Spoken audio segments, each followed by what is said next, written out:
നാരായണ. ശ്രീമദ് ഭാഗവത മഹാപുരാണം ശ്രുതിഗീത, അത് ദശമത്തിലെ 87-ാമത്തെ അധ്യായം. ബ്രഹ്മത്തെ അറിയാൻ കഴിയുമോ എന്ന ചോദ്യം. ബ്രഹ്മത്തെ അറിയാൻ കഴിയില്ല എന്ന് നമുക്ക് ഉത്തരം. വേദം ഉണ്ടായതിനൊക്കെ നാശമുണ്ട്. കാരണം ഗുണവൃത്തിയാണ്. അതുകൊണ്ടാണ്. സത്വരജസ്തമോ ഗുണങ്ങൾ ചേർന്നാൽ കഴിഞ്ഞു, പിന്നെ അത് നശിക്കാണ്ട് പറ്റില്ല. അപ്പോൾ വേദത്തിന് നാശമുണ്ടെങ്കിൽ പിന്നെ ബാക്കിയുള്ള കാര്യങ്ങളൊന്നും മണ്ട് കാര്യമില്ല.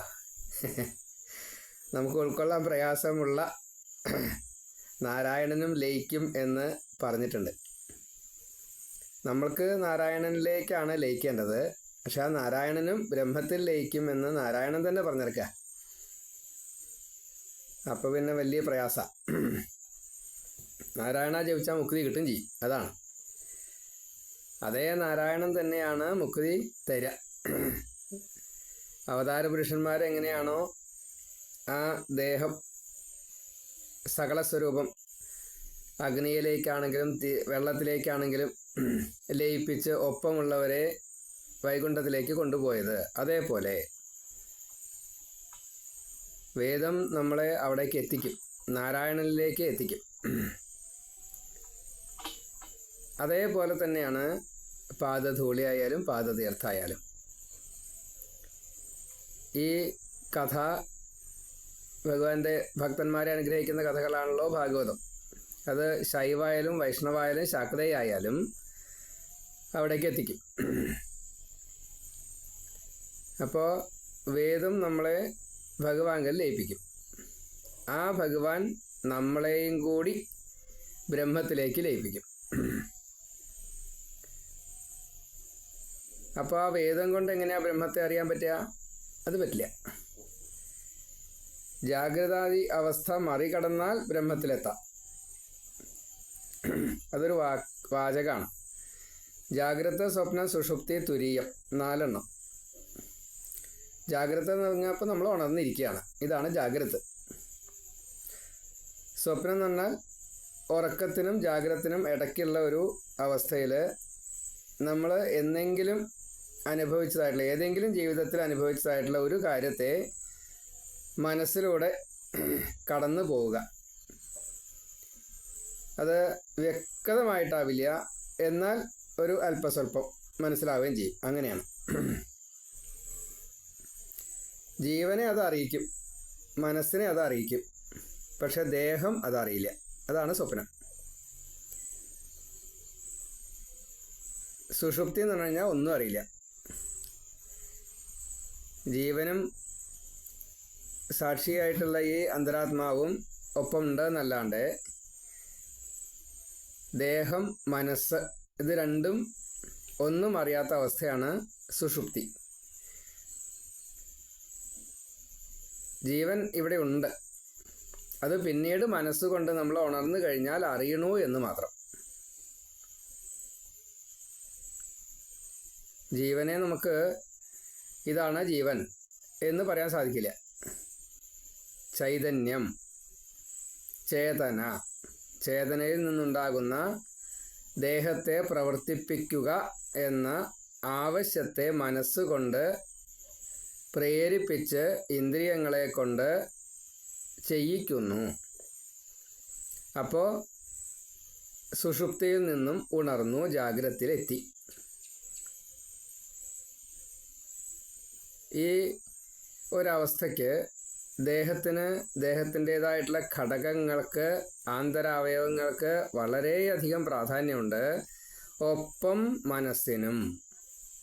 ഉറക്കമുണ്ടാവാനും ഉറക്കമില്ലാണ്ടിരിക്കാനും കാരണം ദേഹത്തിലേക്ക് നാം കൊടുക്കുന്നതായിട്ടുള്ള ഓരോന്നും മനസ്സ് സ്വീകരിക്കുന്നതിൻ്റെ അടിസ്ഥാനത്തിലാണ് ഉറക്കം ഉണ്ടാവലും ഉറക്കം ഇല്ലാതിരിക്കലും. മനസ്സിനെ സ്വസ്ഥമാക്കിയിട്ട് കഴിഞ്ഞാൽ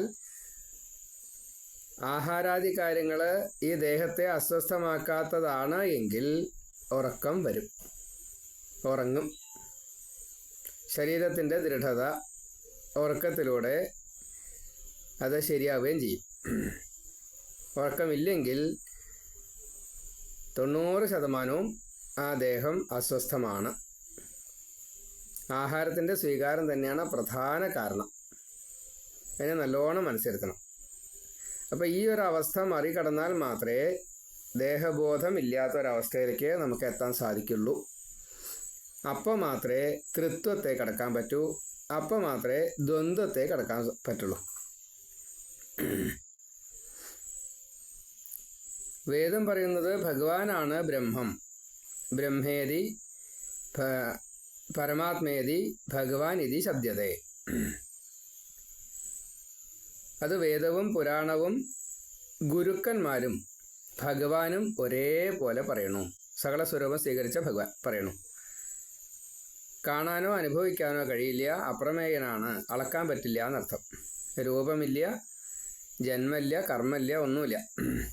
പക്ഷേ സകല സ്വരൂപനായിട്ട് വരുന്നത് അതേ ബ്രഹ്മം തന്നെയാണ്. ഭക്തന്മാരെ വരം തന്ന് അനുഗ്രഹിക്കുന്നതും ബ്രഹ്മം തന്നെയാണ്. ഒടുക്കം ബ്രഹ്മത്തിലേക്ക് ലയിപ്പിക്കുന്നതും അതേ ഈശ്വരഭാവം തന്നെയാണ്. നമ്മളെ നിയന്ത്രിക്കുന്നതായിട്ടുള്ള സൃഷ്ടിസ്ഥിതി സംഹാരങ്ങൾ ചെയ്യുന്നതായിട്ടുള്ള അതേ ഭഗവാൻ തന്നെയാണ്. മനുഷ്യർക്ക് വിശേഷ ബുദ്ധിയുണ്ട്. 9ാമത്തെ സൃഷ്ടിയായിട്ടുള്ള ഈ മനുഷ്യന് മാത്രമേ വിശേഷ ബുദ്ധി ഉള്ളൂ. അത് സ്വാതന്ത്ര്യത്തോടു കൂടിയിട്ട് തന്നിട്ടുമുണ്ട്. ദേവന്മാർക്ക് പോലും സ്വാതന്ത്ര്യമില്ല എന്ന് ഭഗവാൻ പറഞ്ഞിട്ടുണ്ട്. പ്രമാണം ഭാഗവതം, അത്രയേ ഉള്ളൂ. ദേവന്മാർക്ക് സ്വാതന്ത്ര്യമില്ല എന്ന് പറയാൻ കാരണം നമ്മളൊക്കെ ഭഗവാന്റെ നിയന്ത്രണത്തിലാണെങ്കിലും നമുക്ക് തോന്നിയത് ചെയ്യാം. ദേവന്മാർക്ക് അത് പറ്റില്ല. ഭഗവാൻ എന്താണോ പറഞ്ഞു വെച്ചാൽ അതല്ലാണ്ട് ചെയ്യാൻ പറ്റില്ല. നമ്മൾ പറയുന്ന ആവശ്യങ്ങളെ അവർ കേൾക്കും. അത് അനുസരിച്ച് നമുക്ക് വേണ്ടത് ചെയ്തു തരുകയും ചെയ്യും. എന്താ പ്രശ്നം വെച്ചാൽ നമ്മൾ ചീത്തയാണ് ആവശ്യപ്പെട്ടു വെച്ചാലും അവരത് ചെയ്തു തരും. അതാണ് ഭഗവാന്റെ ആജ്ഞ. അന്യനെ കൊല്ലണം എന്ന് ആവശ്യപ്പെട്ടു വെച്ചാൽ ദുർദേവത അത് ചെയ്തിരിക്കും. അപ്പോൾ ആരാ മനസ്സിരുത്തേണ്ടത്? നമ്മളാണ് മനസ്സിരുത്തേണ്ടത്. അന്യനെ കൊല്ലണം എന്ന് നമ്മൾ പറയാൻ പാടില്ല. അത് വല്ലാത്തൊരു ഭാവത്തിലാണ് ഇന്ന് നിൽക്കണം. പറയാതിരിക്കാൻ പറ്റില്ല. ദുർമന്ത്രവാദം ഇന്നല്ലാട്ടോ, കുറച്ചു കാലമായി, അനവധി കാലമായി. വളരെ കേമാണെന്ന് വിചാരിക്കുന്ന പലരും ഔട്ട് ഓഫ് ഭാരതം. മഹാകേമാണ്. എല്ലാം ഞങ്ങൾക്കുണ്ട്. ലോകത്തിൻ്റെ 7 വൻകരയാണല്ലോ ഉള്ളത്. 7 വൻകരയിലും ഏറ്റവും കൂടുതൽ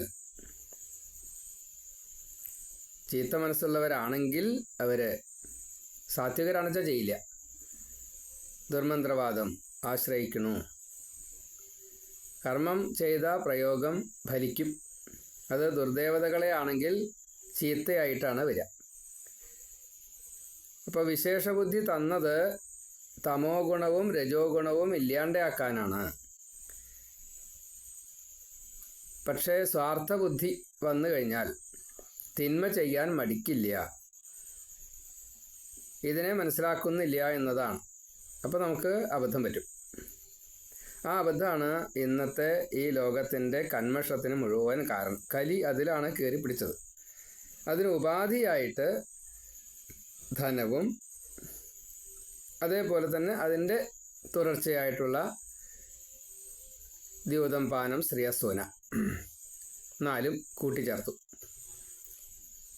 ലഹരി ആയാലും ശരി, അതേപോലെ സ്ത്രീകൾ, അങ്ങനെ ദുഷിച്ച സ്ത്രീകളായാലും ശരി,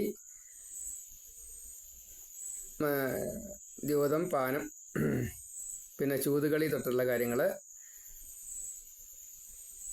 പിന്നെ അഹിംസ, ഇല്ലാത്ത ഭാവത്തിൽ ഹിംസ ചെയ്തുകൊണ്ടേയിരിക്കുക. ഈ 4ഉം ധനവും കൂടിയാവുമ്പോൾ ഈ സ്വാർത്ഥം നടപ്പാക്കാനുള്ള തിന്മ, ഹിംസ ചെയ്യൽ സംഭവിക്കും. അതിനെ ചില സമയത്ത് ഈ തമോ ഗുണം വല്ലാണ്ട് ഉയർന്നു നിൽക്കുന്ന സമയത്ത് ഹിരണ്യകശിപു ഭരിക്കുമ്പോൾ നാരദാദികൾക്ക് പോലും ഒന്നും ചെയ്യാൻ സാധിച്ചില്ല. അപ്പോൾ താമസിക്കുന്നതായിട്ടുള്ള, അപ്പോൾ കൂടെയുള്ള സാത്വികർക്കൊക്കെ ഇതിൻ്റെ ദുരിത ഫലത്തെ അനുഭവിക്കേണ്ടി വന്നിട്ടുണ്ട്. ആ മഹർഷിമാർ നാരദനോട് ചോദിച്ചപ്പോൾ നാരദൻ പറഞ്ഞ എന്നേക്കാൾ കൂടുതൽ തപസ് ഇവർക്കുണ്ട്, അവരെ മറികടക്കാൻ ഞാൻ കൂട്ടിയേ പറ്റില്ല എന്നാണ്. ശപിച്ചൂടെ എന്നാ ചോദിച്ചത്. എൻ്റെ ശാപം അവർക്ക് ഏൽക്കില്ല, അതിനേക്കാൾ കൂടുതൽ തപശക്തി ഉണ്ട് അവർക്ക്. അപ്പോൾ കന്മഷത്തെ തീർക്കാൻ നമ്മൾ കൂട്ടിയേ പറ്റില്ല. പക്ഷേ നമുക്കൊന്ന് ചെയ്യാൻ സാധിക്കും. നമ്മുടേത് എന്ന് നമ്മൾ വിശകലനം ചെയ്യുമല്ലോ, എല്ലാ ദിവസവും വൈകുന്നേരം കിടക്കണ നേരത്ത് വിശകലനം ചെയ്യുമല്ലോ. അപ്പോൾ അതിൽ ഹിംസ വന്നിട്ടുണ്ടോ ഇന്ന് എന്ന് ചിന്തിക്കും. വന്നിട്ടുണ്ടെങ്കിൽ അതിന് പരിഹാരവും നാളെ ചെയ്യണം. അതിനുശേഷം വീണ്ടും അന്നത്തെ പുണ്യത്തെ ആർജിക്കലും ചെയ്യണം. അതിനാണ് വിശേഷബുദ്ധി തന്നിരിക്കുന്നത്. അതിനൊപ്പം ഭഗവാൻ സാക്ഷിയായിട്ടുണ്ട്. അപ്പോൾ ആ സാക്ഷിയോട് ഇടയ്ക്കിടയ്ക്ക് ചോദിക്കണം, ഈ ജ്ഞാനത്തോട് കൂടിയിട്ട് ചോദിക്കണം. വളരെയധികം മനസ്സിരുത്തിയിട്ട് ശ്രദ്ധിക്കേണ്ട ഒരു കാര്യമാണ്. എല്ലാവർക്കും ഇത് ബാധകമാക്കണം, കമ്പൽ ചെയ്തുകൊണ്ട്. എങ്ങനെയാ നിയമമൂലാച്ചാൽ നിയമമൂലം, അതിനെ നിർബന്ധമാക്കിയിട്ട് ചെയ്യിക്കണം. ചന്ദ്രഗുപ്ത മൗര്യൻ രാജാവാണല്ലോ, അദ്ദേഹത്തിനെ ഈ ചാണക്യൻ എങ്ങനെയാണോ നിർബന്ധിച്ച് ചെയ്തത് അതേപോലെ ചെയ്യിച്ചത്, അതേപോലെ അശോക ചക്രവർത്തി ഗുരുവിൻ്റെ ആ നിർബന്ധം ചെയ്യിച്ചിട്ടുണ്ട് എന്നാണ്. അങ്ങനെയാണ് അശോകനായത്. അങ്ങനെ ഏത് കഥാപാത്രത്തെ എടുത്താലും ഈ ഗുരുവിൻ്റെ ആജ്ഞയെ പാലിച്ചിട്ടുണ്ടാവും. സാത്വികതയാണ്. വിവേകാനന്ദനാണെന്ന് തോന്നുന്നു, ആരോ പറഞ്ഞിട്ടുണ്ട്, ഈ ചീത്തകളിങ്ങനെ ചെയ്യുന്ന ആൾക്കാരെ വിമർശിക്കാൻ പാടുമോ ഗുരുവോ എന്ന് ചോദിച്ചു എന്ന് കേട്ടിട്ടുണ്ട്. വിവേകാനന്ദനാകുമ്പോൾ പരമഹംസരാണ്, ശ്രീരാമകൃഷ്ണ പരമഹംസരാണ് ഗുരു. അപ്പോൾ അതിന് പറഞ്ഞത് അത് ശിക്ഷാവിധിയാണെങ്കിൽ ചെയ്യണം എന്നാണ്. ശിക്ഷ എന്ന് വെച്ചാൽ നമ്മൾ ശിക്ഷ എന്നുള്ള ഉദ്ദേശം സംസ്കൃതത്തിലാണ്, അത് വിദ്യാഭ്യാസം എന്ന നിലയ്ക്കാണ്. അത് വിദ്യയാണെങ്കിൽ അത് ചെയ്യണം എന്നാണ്. ഏത് പുസ്തകത്തിനാണ് വായിച്ചത് തോന്നുന്നില്ല, കുറേ കാലം മുന്നേ വായിച്ചതാണ്. ഒരു ഗുരുവിനോട് ശിഷ്യൻ ചോദിച്ചതാണ്, മുഴുവൻ സാത്വികം എന്നുള്ളൊരു ഭാഗത്തിന് ഉപനിഷത്തിലാണോ അതൊന്നും ഓർമ്മയില്ല, അല്ലെങ്കിൽ കോട്ടിംഗ് ആണ്, അങ്ങനെ എന്തോന്നാണ്. ചോദിച്ച ചോദ്യം ഇതാണ്, മുഴുവൻ സാത്വികമാവുമ്പോൾ ഈ ചീത്ത ചെയ്യുന്ന ആളുകളെ, ഞാനിപ്പോൾ ഒരു കടക്കാൻ പോവുകയാണ്, അതായത് പ്രപഞ്ചബോധം പോലും കടന്നിട്ട് മുകളിലേക്ക് പോകാൻ പോവുകയാണ്. അങ്ങനെയുള്ള ഒരവസ്ഥയിൽ ഈ വിമർശനം പാടുമോ? നാസ്തിക മതത്തെ എതിർക്കാൻ പാടുമോ? ഇതാണ് ചോദ്യം. അപ്പോൾ ഗുരു പറഞ്ഞത്, അത് വിദ്യയാണെങ്കിൽ മറ്റുള്ളവർക്ക് പഠിപ്പിക്കാൻ പറ്റും, അതൊരു വിദ്യയായിട്ട് പറഞ്ഞു കൊടുക്കാൻ സാധിക്കും, ലോകത്തിന് അനുകരിക്കാൻ പറ്റുമെങ്കിൽ അത് ചെയ്യണം എന്നാണ്. അപ്പം ആ ഒരു നിയമമാണ് നമ്മൾ അറിയാതെ കണ്ടാണെങ്കിലും പണ്ട് മാഷന്മാർ കുട്ടികളെ തച്ചേർന്നത്. ഇന്നതെല്ലാം പറ്റില്ല. അന്ന് ശിക്ഷാവിധി നടപ്പാക്കിയായിരുന്നു. അടിക്കുക, അതേപോലെ എന്ന് വെച്ചാൽ ദേഹോപദ്രവം നടത്തും, അതേപോലെ ഇമ്പോസിഷൻ, പിന്നെ ഫൈൻ, ഇങ്ങനെ പലതും ചെയ്തായിരുന്നു. പക്ഷെ ഇന്ന് അതൊക്കെ പാഖണ്ഡമായിട്ട് മാറി. ഇന്ന് ദേഹോപദ്രവം എന്ന് പറഞ്ഞു കഴിഞ്ഞാൽ ഒരു വല്ലാത്ത അവസ്ഥയാണ്. അത് പാടില്ലാത്തൊരു രീതിയിൽ ആയിരുന്നു. പിന്നെ ഇപ്പം അതില്ല, ഇപ്പം അങ്ങനെയല്ല, ഇപ്പോൾ വേറെ തരത്തിലാണ്. അതേപോലെ അടുത്തത് ഈ ഫൈനാണ്. അത് ഭരിക്കുന്ന ആളുകൾക്ക് കാശുണ്ടാക്കുക എന്നുള്ള മട്ടായി. അന്നത്തെ ഫൈൻ അങ്ങനെയൊന്നുമല്ല, ഒപ്പമുള്ള എല്ലാ കുട്ടികൾക്കും എന്നതാണ് അന്നത്തെ ഫൈൻ. എല്ലാവർക്കും മുഴുവൻ വേണ്ടതെന്തോ അത് ചെയ്തു കൊടുക്കുക സേവനമായിട്ട്. അതായത് കുട്ടികൾക്ക് നിർബന്ധമായിട്ടും ഡ്യൂട്ടീസ് ഉണ്ട്. ഗുരുകുല സമ്പ്രദായത്തിൽ അതിൽ ഡ്യൂട്ടീസ് ഉണ്ട്, വിറക് കൊണ്ടുവരിക, അങ്ങനെയുള്ള കാര്യങ്ങളൊക്കെ. അതൊക്കെ ഈ കുട്ടി ഒറ്റയ്ക്ക് ചെയ്യണം. അതാണ് ഫൈൻ. ഫൈൻ എത്ര വ്യത്യാസപ്പെട്ടു, പാഖണ്ഡായി എന്നുള്ളത് മനസ്സിലാക്കാനാണ്. എല്ലാ കുട്ടികൾക്കും ഡ്യൂട്ടീസ് ഉണ്ട്. ഭിക്ഷ യാചിച്ചു കൊണ്ടുവരിക. അതൊരു ഡ്യൂട്ടിയാണ്. എല്ലാവരും ഭിക്ഷ യാചിക്കാൻ വിടാറില്ല. ഗുരുകുല സമ്പ്രദായത്തിൽ അത് മനസ്സിലാക്കിയാൽ മനസ്സിലാവും. ഓരോ കുട്ടികൾക്കും ഓരോ കഴിവാണുള്ളത്. ആ കഴിവ് ചിലവർക്ക് അടിച്ചൂരാണ് വേണ്ടിയില്ല, ചിലവർക്ക് ഭിക്ഷ യാചിച്ച് കൊണ്ടുവരാണ് വേണ്ടിയില്ല, ചിലവർക്ക് കാട്ടിൽ നിന്ന് വിറക് കൊണ്ടുപോകാൻ വേണ്ടിയില്ല. പലർക്കും പല ഡ്യൂട്ടീസാണ് കൊടുക്കുക. അത് ഈ വംശം വർദ്ധിപ്പിക്കുന്ന സമയത്ത് പൃഷധ്രൻ്റെ വിദ്യാഭ്യാസത്തെക്കുറിച്ച് പറയുമ്പോൾ ഭാഗവതത്തിൽ 9-ാമത്തെ സ്കന്ധത്തിൽ 2-ാമത്തെ അധ്യായത്തിൽ വസിഷ്ഠ ഗുരുവിൻ്റെ അടുത്ത് പോയിട്ട് പഠിക്കുന്നതായിട്ടുള്ള രംഗമുണ്ട്. അപ്പോൾ അവിടെ ചെന്നപ്പോൾ അദ്ദേഹത്തിനെ പശുവിനെ നോക്കാനാണ് ആക്കിയത്. ആദ്യം അത് വായിച്ച് തോന്നിയപ്പോൾ ഒരു ഗുരു ഇങ്ങനെ ചെയ്യാൻ പാടില്ലായിരുന്നു എന്നേ തോന്നിയുള്ളൂ. പക്ഷേ ഗുരു അദ്ദേഹത്തിൻ്റെ ഭാവിയും കണ്ടു, പഠിക്കാനൊന്നും ഇല്ല എന്ന് മനസ്സിലായി. പശുപരിപാലനത്തിലുള്ള ശ്രദ്ധ അങ്ങയെ, അല്ലെങ്കിൽ ഈ ഒരു മനസ്സിരുത്തൽ എങ്ങനെ അങ്ങയെ ബാധിക്കും, അതാണ് ട്വിസ്റ്റ് ആയിരുന്നത്. എന്താണ്ടായത് കഥ എല്ലാവർക്കും അറിയാം. പൃഷധ്രൻ അവിടെ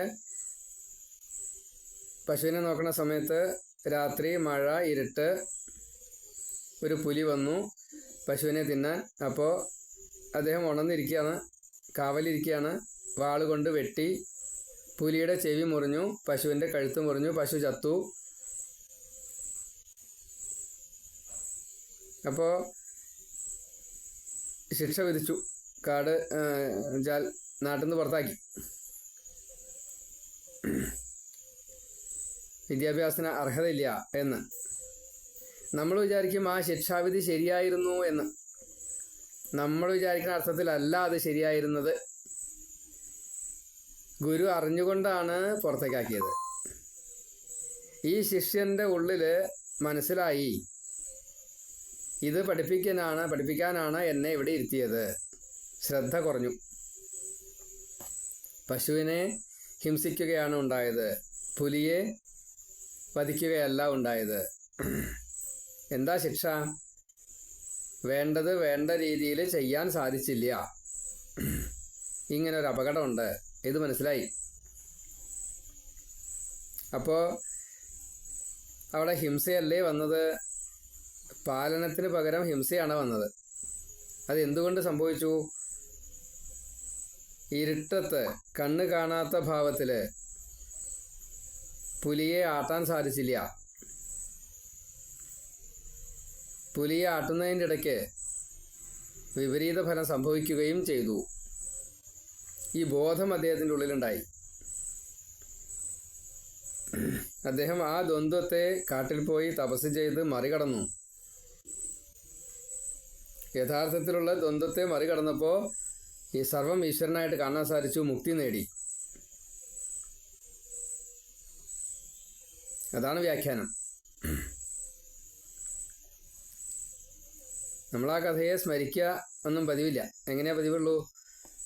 വിദ്യാഭ്യാസത്തിന് കൊണ്ടാക്കി, പുലിയെ വെട്ടിയ കാരണം നാട്ടിൽ നിന്ന് പുറത്താക്കി, പിന്നെ മുക്തനായി. ഇത്രേ പറയാറുള്ളൂ. ദ്വന്ദ്വം കിടക്കാനുള്ള ബോധത്തിലേക്ക് ആ ഗുരു ആദ്യമേ തന്നെ കണ്ടതുകൊണ്ടാണ് ഇത് ചെയ്താൽ മതി, നിനക്ക് ആകെ ഇത് മാത്രമേ ഉള്ളൂ ദോഷം. അത്ര കേമന പൃഷധ്ര. നമ്മളതിനെ ദുർവ്യാഖ്യാനം ചെയ്തിട്ട് പാഖണ്ഡമായിട്ട് പറയാറുണ്ട്, അയാൾക്ക് കഴിവില്ലാത്തതുകൊണ്ടാണ് പശുവിനെ നോക്കാനാക്കിയത് എന്ന്. അതല്ല എന്നുള്ളത് വ്യാഖ്യാനം മനസ്സിലാക്കാൻ സാധിക്കും. വ്യാഖ്യാനിച്ചാൽ മനസ്സിലാവും.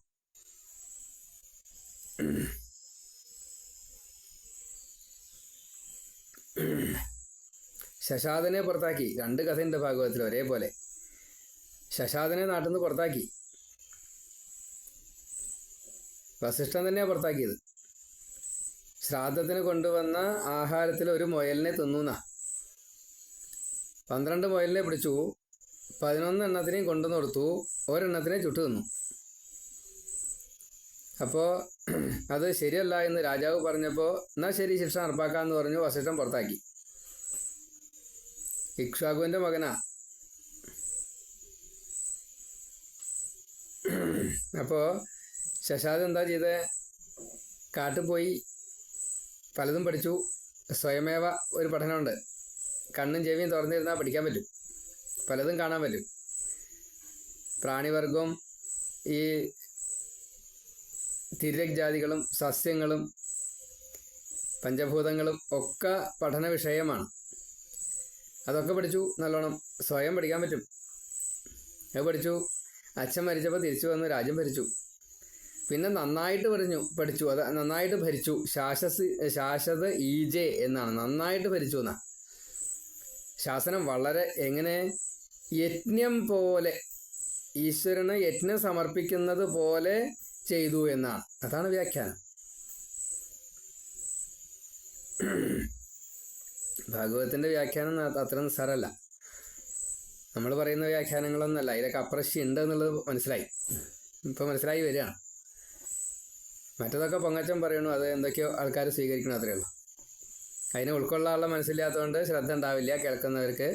അപ്പോൾ അതിനനുസരിച്ച് അവർ പറയും, കാശുണ്ടാക്കാനുള്ള ഏർപ്പാട്, അത്രയേ ഉള്ളൂ. ഭാഗവതം എങ്ങനെയാണ് വ്യാഖ്യാനിക്കേണ്ടതെന്ന് കുറേശ്ശെ മനസ്സിലാവാൻ തുടങ്ങിയപ്പോൾ ഇപ്പോൾ മനസ്സിലാവുന്നുണ്ട് ഞാനൊരു ശിശുവാണ് എന്ന്. ഭാഗവതത്തിലുള്ളത് കടലാണെന്ന് പറയാറുണ്ടെങ്കിലും എന്താ കടല എന്നുള്ളത് മനസ്സിലായിരുന്നില്ല. പക്ഷെ ഇപ്പം ആ കടൽ എന്താണെന്നുള്ളത് മനസ്സിലായി. അപ്പോൾ എനിക്ക് ഇറങ്ങി ചെല്ലുമ്പോഴാണ് ഓരോന്ന് വളരെ വളരെ ഡീപ്പാണ്, ഓരോ ശ്ലോകത്തിലും മറിഞ്ഞിരിക്കുകയാണ് എന്ന് മനസ്സിലായത്. വിശേഷബുദ്ധി തന്നത് എന്തിനു വേണ്ടിയിട്ടാണ്? മനസ്സിലാക്കാൻ വേണ്ടിയിട്ടാണ്. പ്രാണ ഊർജം തന്നത് ശരീരത്തിന്, അതിന് നിലനിൽപ്പ് വേണം. ഓജസ്സും തേജസ്സും പുഷ്ടിയും വേണം. സന്തുഷ്ടഭാവത്തിൽ എത്തണമെങ്കിൽ ഇത് സ്വസ്ഥത ഇല്ലാണ്ട് പറ്റില്ല. അപ്പോൾ ശരീരത്തിന് അത് പ്രാണോർജങ്ങൾ, 10 പ്രാണോർജങ്ങളുണ്ട്. ഈ 10 പ്രാണോർജങ്ങളും വരുതിയിലാവണം. ഇടയ്ക്ക് തുമ്പുക, ഇടയ്ക്ക് കുരയ്ക്കുക എന്നൊക്കെ പറഞ്ഞാൽ അത് അധപ്രാണങ്ങളുടെ ജോലിയാണ്. അവർ നമ്മളെ വല്ലാതെ കൊണ്ട് ബുദ്ധിമുട്ടിക്കും. അധപ്രാണങ്ങൾ കറക്റ്റ് അല്ലെങ്കിൽ, അതിന് ഈ വാതപിത്ത കഫങ്ങൾ അത് ശരിയായാൽ മാത്രമേ, സന്തുലിതാവസ്ഥ ഉണ്ടെങ്കിൽ മാത്രമേ ഈ ആവേഗങ്ങൾ ഇല്ലാണ്ട് വരുള്ളൂ.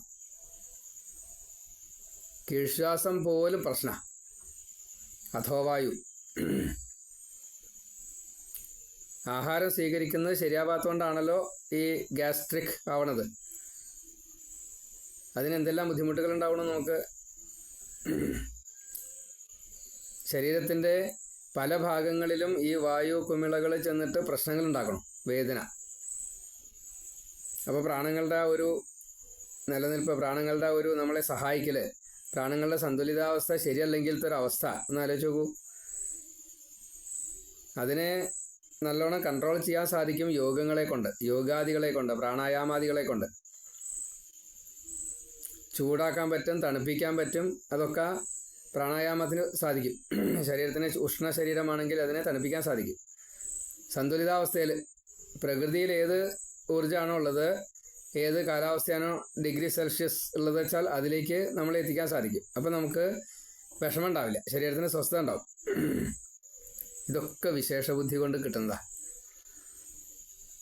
അതിനെ ദുരുപയോഗം ചെയ്യണു, വിറ്റ് കാശാക്കണു, ഇതാണ് ഇപ്പോഴത്തെ പ്രശ്നം. എല്ലാവരും ഈ ഹിംസയെ ഒഴിവാക്കിക്കൊണ്ടാണ് എങ്കിൽ, ലോകഹിതേ രഥാഹ ആണെങ്കിൽ, ഈ ഭൂമിയിൽ ഇന്ന് സ്വർഗമല്ല വൈകുണ്ഠമാണ്. ഈ സ്വാർത്ഥബുദ്ധി ഇല്ലാതെ കണ്ട് ഞാൻ പറയുന്നതാണ് ശരിയെന്ന് ഒരാൾ ആവർത്തിച്ച് പറയാതെ കണ്ട്, അതിനെ ശാഠ്യത്തോട് കൂടിയിട്ട് ചെയ്യാതെ കണ്ട്, അത് ഉള്ളിൽ നിന്നൊരു പ്രേരണ വരണം. അത് അങ്ങനത്തെ ജീവന് മാത്രമേ സാധിക്കുള്ളൂ. ഉയർന്ന തലത്തിൽ ജീവിക്കുന്ന ഒരാൾക്ക് മാത്രം പറ്റുന്ന ഒരു കാര്യമാണ് സേവനം എന്നത്. എളുപ്പമല്ല. നമ്മളിപ്പോൾ നഴ്സുമാരുടെ കാണുന്നുണ്ട്, ഡോക്ടർമാരുടെ കാണുന്നുണ്ട്, ചെയ്യാൻ പാടില്ലാത്ത പലതും ചെയ്യണു. പക്ഷേ അവർക്ക് മാത്രമേ ഈ ശരീരത്തിനെ സഹായിക്കാൻ സാധിക്കുള്ളൂ. അവരാണ് അത് മറന്നുകൊണ്ട് ചെയ്യണത്. പ്രശ്നം പറയാൻ പാടില്ല, പറഞ്ഞു കഴിഞ്ഞാൽ നമ്മളെയും അവർ ചിലപ്പോൾ ദ്രോഹിച്ചാൽ നമുക്ക് ഡോക്ടറും വേണം, നഴ്സും വേണം. അപ്പോൾ രാജാവിനെ വിമർശിക്കുന്ന ഈ കലാകാരനെ പോലെ, ഇപ്പോൾ ചാക്യാരൂത്തൊക്കെ അങ്ങനെയാണ്, വിമർശിക്കും. രാജാവിന് സമ്മതമാണ്, പട്ടും വളയും കൊടുക്കും. എൻ്റെ കാര്യം ചൂണ്ടിക്കാണിക്കാൻ മന്ത്രിക്ക് ചിലപ്പോൾ പറ്റും. സേനാനായകൻ പോലും മടിക്കും, ശിക്ഷ പേടിച്ചിട്ട്. അവഹേളനം എന്നുള്ള അപ്പം അതിന് ശിക്ഷ വരും, അതാ. പക്ഷെ ചാക്യാർക്ക് അത് കുഴപ്പമില്ല. അപ്പം എന്ന കൂട്ടത്തിൽ ഈ അങ്ങനെ കഥാപാത്രമുണ്ട് കൂടെ. ഈ രാജാവിൻ്റെ കൂടെ ഒപ്പം ഫലിതം പറയുന്നതായിട്ടുള്ള ഒരാൾ കൂടെയുണ്ട്. ഇന്നില്ല അത്. ഈ ഫലിതം പറയണ ആള് രാജാവ് ചെയ്യുന്ന തെറ്റിനെ ചൂണ്ടിക്കാണിക്കും. തെറ്റിനെ ചൂണ്ടിക്കാണിച്ചാൽ രാജാവ് അത് ബാക്കിയുള്ളവർ കേട്ടാലും കുഴപ്പമില്ല. അവിടെ ഹേളനല്ല, കാര്യം പറയലാണ്. പക്ഷേ ഹാസായിട്ടാണ് പറയുക. അതിനെ മനസ്സിലാക്കാൻ തിരുത്തും രാജാവ്. ഇന്ന് അങ്ങനെ ഒരു സമ്പ്രദായമില്ല. അത് രാജാവിന് മാത്രമല്ല, എല്ലാ പ്രജകൾക്കും. ശൂദ്രനും ഉണ്ട്, അത് ബ്രാഹ്മണനും ഉണ്ട്. ആ സംവിധാനമൊന്നും നിലവിലില്ല. രാജാവിൻ്റെ ഈ കൂടെ നടക്കുന്നയാൾ വിദൂഷകൻ എന്നാ പറയാ. ആ വിദൂഷകന്മാർ ഇന്ന് ഇല്ല. വിദൂഷകൻ വേണം. വിദൂഷകനാണ് രാജാവിൻ്റെ തെറ്റുകളെ കാണിക്കുക. വിദൂഷക ഭാവത്തിലുള്ള സുഹൃത്തുക്കളാണ് നമ്മുടെ തെറ്റുകളെ കാണിക്കുക. ഇന്ന് സുഹൃത്ത് ബന്ധം ഇല്ല, കാപട്യാണ് ഒക്കെ പ്രശ്നം. വിശേഷബുദ്ധി അതിനാണ്. മുക്തിക്ക് തടസ്സമായതിനെ മുഴുവൻ ഈ വിദൂഷകൻ കാര്യം പറഞ്ഞുകൊണ്ട് മനസ്സിലാക്കി തരും. അതാണ് യഥാർത്ഥത്തിലുള്ള വിദൂഷക ധർമ്മം. അത് നമ്മുടെ ബുദ്ധിയാണ്. നമ്മുടെ ബുദ്ധി ആ രീതിയിൽ വരണം, ചിന്തിക്കണം. ചിന്തിച്ചാലേ പറ്റുള്ളൂ. അതിന് ഇത് വേണം. തെറ്റ് ചെയ്തു വെച്ചാൽ തിരുത്തണം. അതാണ് ആ വിദൂഷക ബുദ്ധി ഇന്ന് നമുക്കില്ല. ഇനി അഥവാ നമ്മൾ കണ്ടുപിടിച്ചു വെച്ചാൽ അതിനെ മറികടക്കാൻ വേണ്ടിയിട്ട് 100 ന്യായങ്ങൾ പറയുന്ന ന്യായീകരിക്കുക. അത് വളരെ തെറ്റാ. ഇന്നത്തെ ലോകം നമ്മൾ ശരിക്കും നല്ലോണം പഠിക്കാൻ പറ്റുന്നുണ്ട്. നിയന്ത്രിക്കാൻ ആരും ഇല്ല ഇനി. വലിയ പ്രശ്നം. അപ്പോൾ വിശേഷബുദ്ധി എന്തിനാണ് തന്നിരിക്കുന്നത്? ശുദ്ധിപ്രക്രിയയ്ക്കാണ്. മനഃശുദ്ധിക്കും ദേഹശുദ്ധിക്കും. ദേഹശുദ്ധിക്ക് ആഹാര സ്വീകരണം ശുദ്ധമായാലേ പ്രാണൻ 10 ശുദ്ധാവുള്ളൂ. അതേപോലെ മനഃശുദ്ധിക്ക് ഈ ഇന്ദ്രിയങ്ങൾ 5 മനസ്സും അഹം എന്ന തത്വവും 7 ഈ 7 ശുദ്ധമായല്ലാതെ കണ്ട് മനസ്സ് ശുദ്ധാവില്ല. മനസ്സ് ശുദ്ധമാവണമെങ്കിൽ ഈ കൺട്രോൾ വേണം.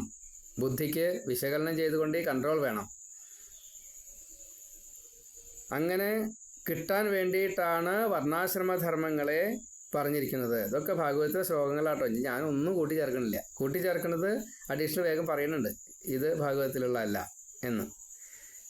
വർണ്ണാശ്രമധർമ്മങ്ങൾ സ്വന്തം ധർമ്മമായിട്ട് നിഷ്കാമമായിട്ട് ചെയ്യണം. കർമ്മയോഗം ചെയ്യണം എന്നാണ് പറയുന്നത്.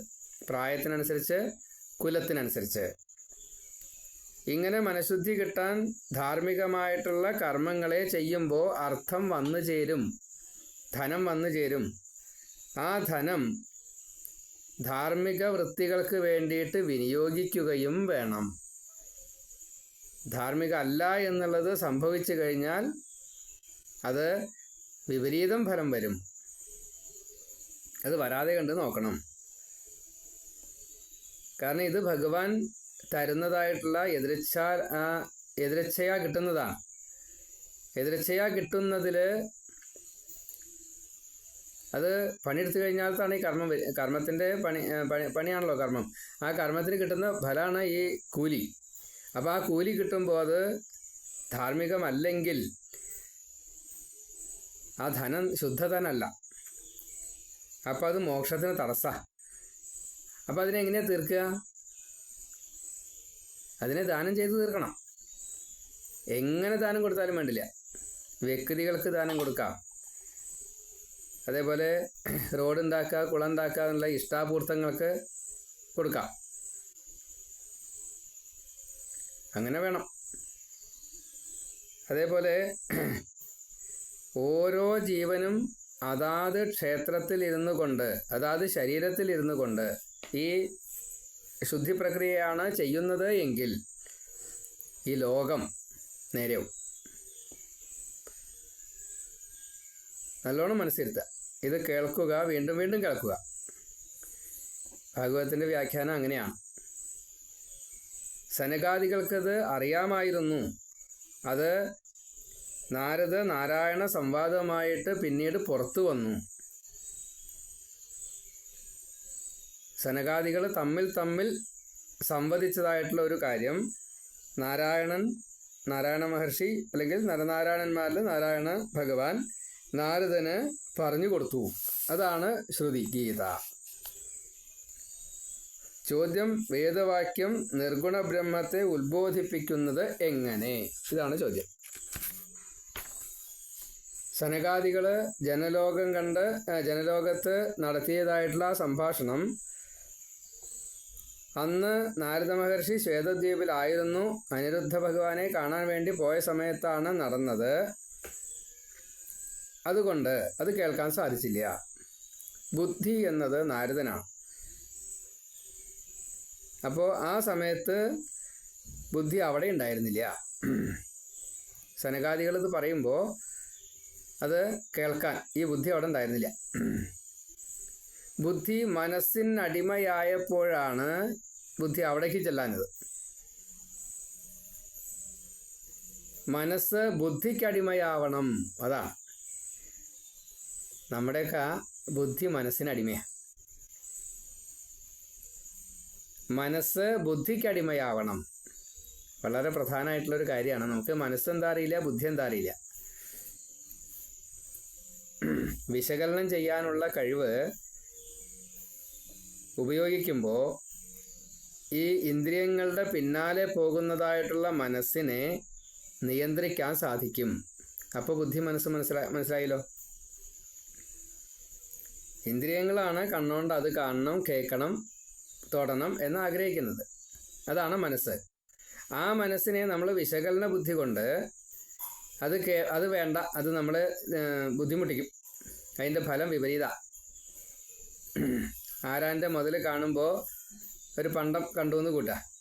ആ പണ്ടം ആരാൻ തന്നില്ല, അത് എടുത്തു എന്ന് കൂട്ടുക. കക്കലാണല്ലോ. കക്കലോ കവരലോ ബലം പ്രയോഗിച്ചെടുക്കലോ ആയാൽ അത് ബുദ്ധി അതിനെ തടുക്കണം, എടുക്കരുത്. അപ്പോൾ ബുദ്ധി അതിനെ എടുക്കാൻ ശ്രമിക്കുന്നുവെങ്കിൽ ഇന്ന് നിയമമാണ്, ഭയപ്പെടുത്തുകയാണ്, ശിക്ഷാവിധി ഉണ്ട്, അതുകൊണ്ട് എടുക്കണില്ല, അത്രയേ ഉള്ളൂ. ശിക്ഷാവിധി ഇല്ലാതെ കണ്ട് തന്നെ അത് എടുക്കണ്ട എന്ന് തോന്നണം. അതാണ് ബുദ്ധി. നമ്മുടെ കണ്ണിൻ്റെ മുമ്പിൽ അന്യരുടെ വസ്തുക്കൾ നിരത്തി വെച്ചിരിക്കുകയാണ്. എടുക്കാൻ പാടില്ല എന്നുള്ളത് നിയമം. ഇത് അദ്ദേഹത്തിൻ്റെ കയ്യിൽ ഉണ്ട് എന്ന് നമ്മളെ കാണിക്കാൻ വേണ്ടിയിട്ടാണ്. അപ്പോൾ അതിനെ നാം എടുത്തു വയ്ക്കുക. ബലം പ്രയോഗിച്ചിട്ടോ അതല്ലെങ്കിൽ ആരും അറിയാതെ കൊണ്ടോ എടുത്തു എന്ന് കൂട്ടുക. അപ്പോൾ ശിക്ഷയുണ്ട്, രാജശിക്ഷയുണ്ട്, നരകം. അപ്പോൾ അത് പേടിച്ചിട്ട് നമ്മൾ ചെയ്യണില്ല.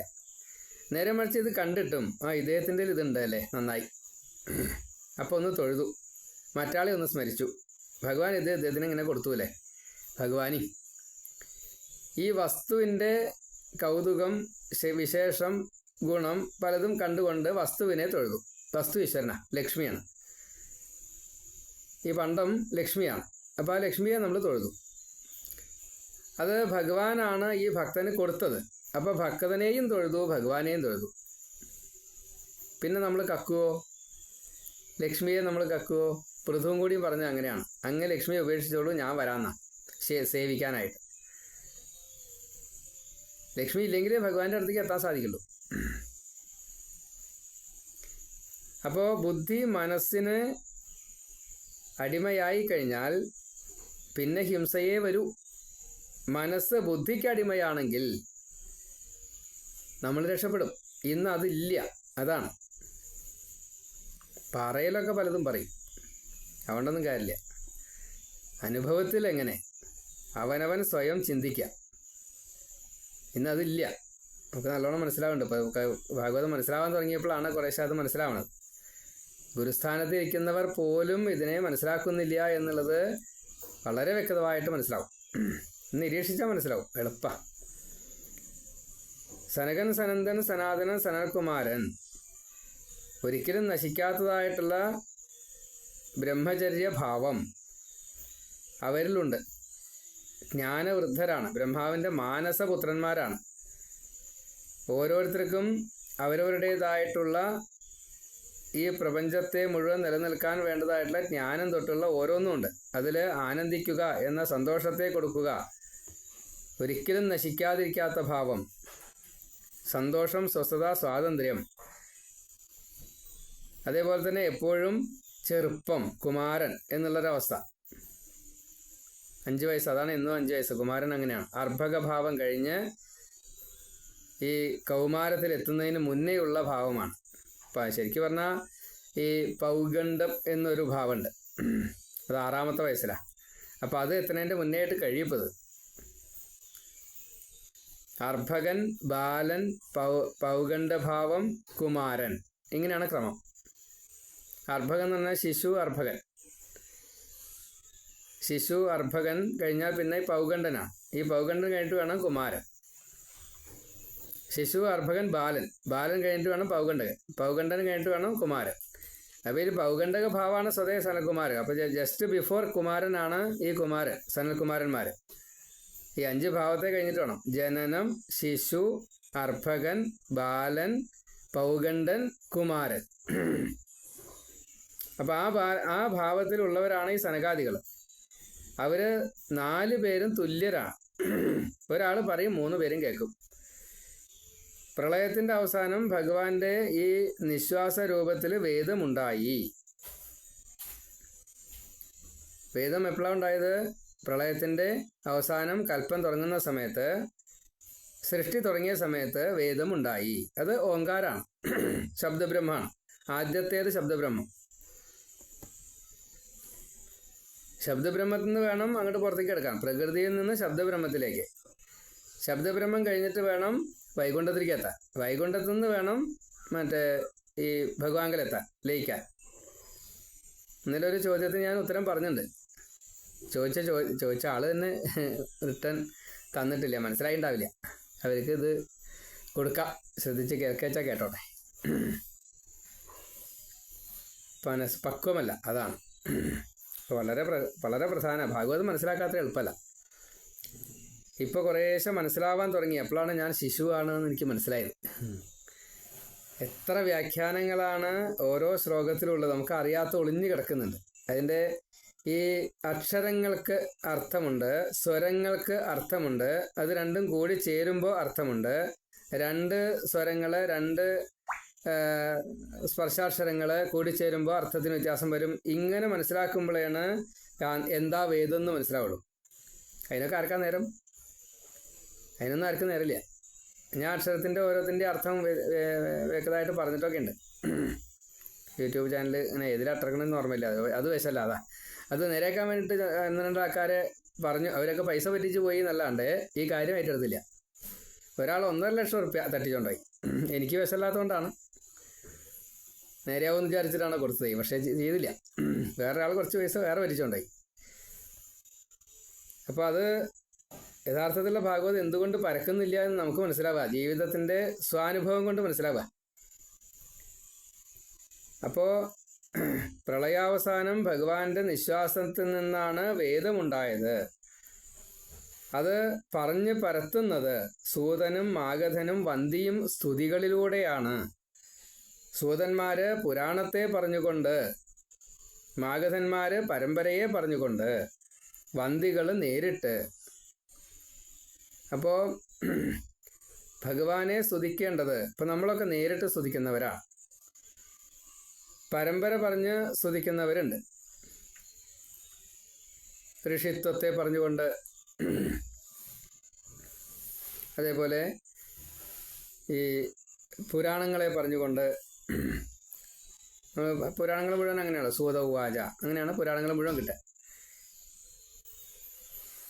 അതേപോലെ തന്നെ അവർ പറയുന്നത്, ഇപ്പം ഈ ശ്രുതിഗീതയിൽ അവർ ആദ്യമേ തന്നെ പറയുന്നത് ജയ ജയ ജഹ്യതാമജിത എന്നാണല്ലോ.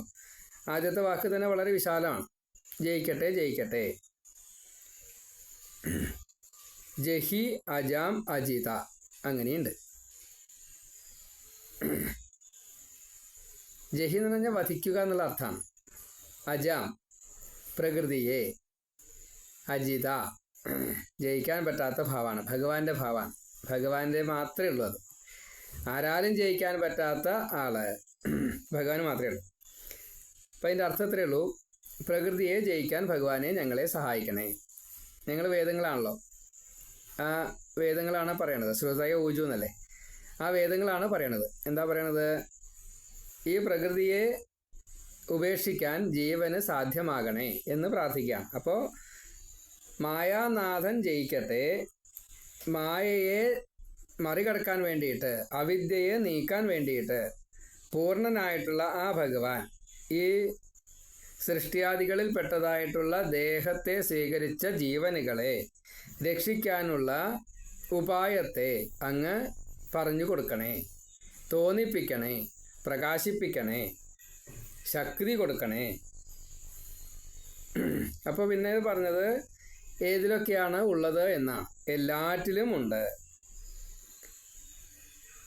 മണ്ണ് കൊണ്ട് പാത്രങ്ങൾ ഉണ്ടാക്കുമ്പോൾ ആ മണ്ണിലുണ്ട്, മണ്ണിലാണുള്ളത്, പാത്രങ്ങളിലല്ല, പണ്ടങ്ങളിലല്ല, സ്വർണത്തിലാണ് ഉള്ളത്. അപ്പോൾ ബ്രഹ്മം തന്നെയാണ് പ്രകൃതിയായിട്ട് വന്നത്. പക്ഷേ പ്രകൃതിക്ക് പ്രാകൃത ഭാവമാണ് ഉള്ളത്. ആ പ്രാകൃത ഭാവത്തിൽ നിന്നും മറികടന്നു കഴിഞ്ഞാൽ അതും ബ്രഹ്മമാണ്.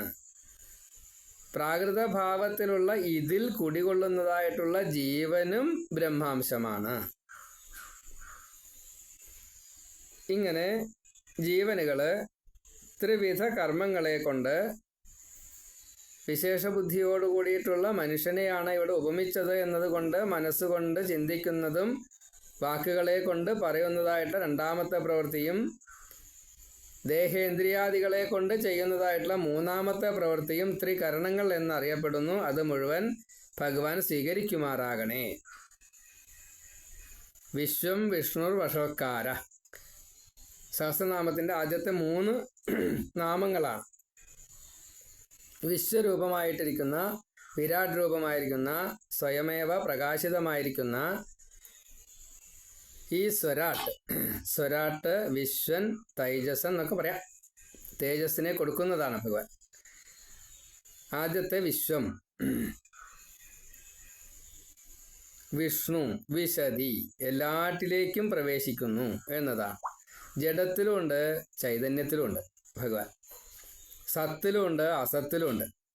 ഈ പ്രപഞ്ചത്തിൽ കാണുന്നതിൽ എല്ലാറ്റിലും വിഷ്ണുവുണ്ട്, രണ്ടാമത്തെ ഭാവം.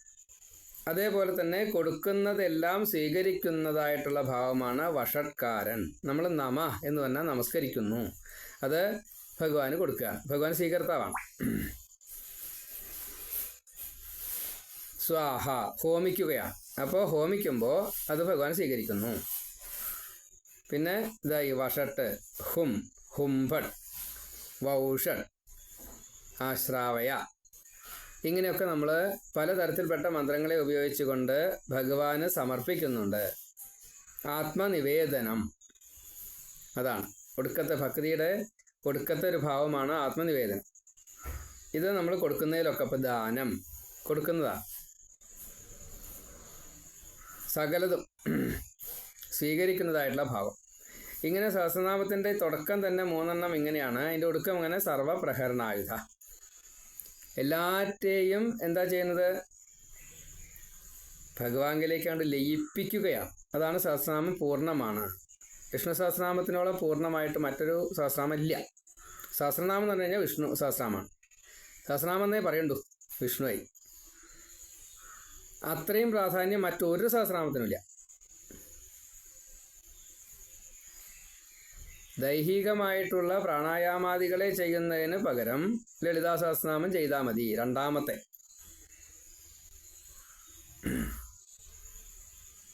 ശ്രീമാതാ ശ്രീ മഹാരാജ്ഞി ശ്രീമത് സിംഹാസനേശ്വരി രണ്ടാമത്തെയാണ്. കാരണം അത് മുഴുവൻ ഈ പ്രകൃതിയിൽ നിന്നും സ്വീകരിക്കുന്നതിനെ വേണ്ട വിധത്തിൽ ഉപയോഗിക്കാൻ സാധിക്കണേ എന്ന് പ്രാർത്ഥനയാണ്. ഇതുകൊണ്ട് ഭഗവാങ്കൽ എത്താൻ സാധിക്കണേ എന്നതാണ്. അപ്പോൾ അത് രണ്ടാമത്തെയാണ്. അതിൻ്റെ താഴെ ബാക്കിയുള്ളൂ ഏത് സഹസ്രനാമായാലുള്ളൂ, എങ്ങനെ വേണമെച്ചാൽ വ്യാഖ്യാനിച്ചോളൂ. എത്ര അക്ഷരങ്ങളെ എടുത്തിട്ട് കീറി കീറി പരിശോധിച്ചോളാം. ഒന്നാമത്തെ സഹസ്രനാമം വിഷ്ണു സഹസ്രനാമം, രണ്ടാമത്തെ സഹസ്രനാമം ലളിതാ സഹസ്രനാമം. മറ്റൊരർത്ഥം എനിക്ക് കിട്ടിയിട്ടില്ല. എനിക്ക് കിട്ടിയാൽ ഞാൻ പറയാം. കിട്ടിയിട്ടില്ല, ഇതുവരെ കിട്ടിയില്ല. കിട്ടുമെന്ന് തോന്നുന്നില്ല. കാരണം മഹാചാര്യന്മാർ വരെ ഇങ്ങനെയാണ് അതിനെ വ്യാഖ്യാനിച്ചിറക്കുന്നത്. ഇപ്പോൾ അക്ഷരത്തെ അറിയുന്ന ആചാര്യന്മാർ വേണം. അവർ വ്യാഖ്യാനിക്കുമ്പോഴേ പൂർണ്ണമാവുള്ളൂ. അപ്പോൾ കറക്റ്റാവും. അപ്പം ഇങ്ങനെ ത്രികരണങ്ങളെ കൊണ്ട് ഭഗവാനെ ആശ്രയിക്കാൻ, ഇത് ഭഗവാൻ സ്വീകർത്താവായിട്ടിരിക്കണം. അങ്ങനെയുള്ള ആ ഭഗവാനെ ഞങ്ങളിതാ നമസ്കരിക്കുന്നു. എന്തിനു വേണ്ടിയിട്ട്? ത്രിത്വത്തെ മറികടക്കാൻ വേണ്ടിയിട്ട്. സത്വരജ സമോ ഗുണങ്ങളെ മറികടന്നാൽ ശുദ്ധസത്വത്തിലെത്തും. മൂന്നാമത്തെ തമോ ഗുണം തിന്മയായിട്ട് മൗഢ്യം എന്ന് പറയാം, മൂഢത. രജോ ഗുണം ഘോരമായിട്ട് സ്വാർത്ഥം. സാത്വിക ഭാവം ശാന്തമായിട്ട് നന്മ. ഇത് മൂന്നും മറികടന്നാൽ മാത്രമേ ശുദ്ധസത്വത്തിലേക്ക് എത്തുള്ളൂ. ഈ ശുദ്ധസത്വത്തിലേക്ക് എത്തിയാലാണ് ഈ മൂന്ന് തൃത്വം ഉണ്ടല്ലോ, ഈ മൂന്ന് തൃത്വം മറികടന്നാൽ മാത്രമേ നമുക്ക് എന്ത് ചെയ്യാൻ സാധിക്കുള്ളൂ? ഭഗവാനിലേക്ക് എത്താൻ സാധിക്കുള്ളൂ. ആദ്യത്തെ പടിയത് ഈ മൂന്നെണ്ണത്തിന് മറികടക്കുക. അപ്പോഴാണ് ദ്വന്ദ്വം കിടക്കാൻ സാധിക്കുള്ളൂ. ശുദ്ധസത്വത്തിലെത്തിയാലേ ദ്വന്ദ്വം കിടക്കാൻ സാധിക്കുള്ളൂ. ദ്വന്ദ്വം കടന്നിട്ട് വേണം ഏകീഭാവത്തിലെത്താൻ. അതാണ്. അപ്പം അതിന് ഈ പ്രാകൃതം മുഴുവൻ എന്നിൽ നിന്നും ഇല്ലാണ്ടയാക്കുവാൻ, ഇവിടെ വേദം സ്തുതിക്കുന്നത് കൊണ്ട് എന്നിൽ നിന്നല്ല നമ്മളിൽ നിന്നാണ്. ഈ വേദം മറ്റൊരാൾക്ക് ഗുണം ചെയ്യട്ടെ എന്നുള്ള രീതിയിലാണ് സ്തുതിക്കുക. അപ്പോൾ നമ്മളെ പോലെയുള്ളവർക്ക് നന്നാവണേ എന്ന് വേദം ഭഗവാനോട് ഒരു ഏജന്റ് ആയിട്ട് പ്രാർത്ഥിക്കുകയാണ്. ഇനി അതിൻ്റെ മറ്റ് ഭാഗങ്ങൾ നമുക്ക് അടുത്ത ഇതിൽ പറയാം. ഇതെല്ലാവരും ശ്രദ്ധിച്ച് കേൾക്കുക. അതിൽ വിമർശനമുണ്ടെങ്കിൽ നേരിട്ട് വോയിസ് മെസ്സേജിലൂടെ തരിക. 9048039304 എൻ്റെ ഫോൺ നമ്പർ. ഞാൻ വടശ്ശേരി ഹരി നമ്പൂതിരി. പറയുന്നതിൽ തെറ്റുകളുണ്ടെങ്കിൽ ക്ഷമിക്കുക. അത് എൻ്റേത്, ഞാൻ ഗ്രഹിച്ചെച്ചാൽ പുസ്തകത്തിൽ നിന്നും നോക്കിയിട്ട് എഴുതി വായിച്ചത്. ഇതിലെന്തെങ്കിലും പ്രമാണത്തിൽ തെറ്റുണ്ടോ എന്നുള്ളത് എനിക്കറിയില്ല. കാരണം നോക്കി വായിച്ച് മാത്രമേ ഞാൻ പറയണുള്ളൂ. ഞാൻ പറഞ്ഞിരുന്നു, എനിക്ക് പാണ്ഡിത്യമില്ല. പുസ്തകങ്ങൾ ധാരാളം വായിച്ചിട്ടുണ്ട്. എല്ലാം സ്റ്റോർഡ് ആണ്. പ്രമാണങ്ങൾ ഇവിടെ ഉണ്ട്. ഏതിലായിരിക്കണമെന്ന് ചോദിച്ചാൽ അതുപോലും ഓർമ്മയില്ല. എങ്കിലും അത്രയും പുസ്തകങ്ങൾ സ്റ്റോർഡാണ്. അപ്പോൾ അത് മറ്റുള്ളവർക്ക് ഉപകാരമാവട്ടെ. ഇത് മാത്രമേ പ്രാർത്ഥനയുള്ളൂ. പാഖണ്ഡം വരാതെ നോക്കണമെന്ന് വളരെ മോഹമുണ്ട്. കാരണം മുക്തിക്ക് തടസ്സമാണ്. മുക്തി തന്നെയാണ് എനിക്ക് ആഗ്രഹം. അതിൻ്റെ ഭാവങ്ങളൊക്കെ കുറേശ്ശെയായിട്ട് വരാൻ തുടങ്ങിയിട്ടുണ്ട് എന്ന് തോന്നുന്നു. ഇനി എന്തെങ്കിലും ബാക്കിയുണ്ടെങ്കിൽ അത് തീർക്കാൻ ഭഗവാൻ തന്നെ അതിന് സൂത്രവഴികൾ കാണട്ടെ. അതിന് ഭഗവാന്റെ തൃക്കാൽക്കൽ നമസ്കരിക്കുന്നു. മാത്രമല്ല അതിന് ഭക്തന്മാരുടെ പ്രാർത്ഥന വേണം. ആ ഭക്തന്മാരുടെ പ്രാർത്ഥനയെ കിട്ടാൻ വേണ്ടിയിട്ട് ഈ വാക്കുകളെ അവർക്ക് വേണ്ടിയിട്ട് സമർപ്പിക്കണം. അതുകൊണ്ട് ഇത് കേൾക്കണം, ഷെയർ ചെയ്യണം, പ്രാർത്ഥിക്കണം. വിമർശനമുണ്ടെങ്കിൽ അത് നേരിട്ട് അറിയിക്കണം. സർവത്ര ഗോവിന്ദനാമ സങ്കീർത്തനം. ഗോവിന്ദ ഗോവിന്ദ. സർവം ശ്രീകൃഷ്ണാർപ്പണമസ്തു. നാരായണ നാരായണ നാരായണ.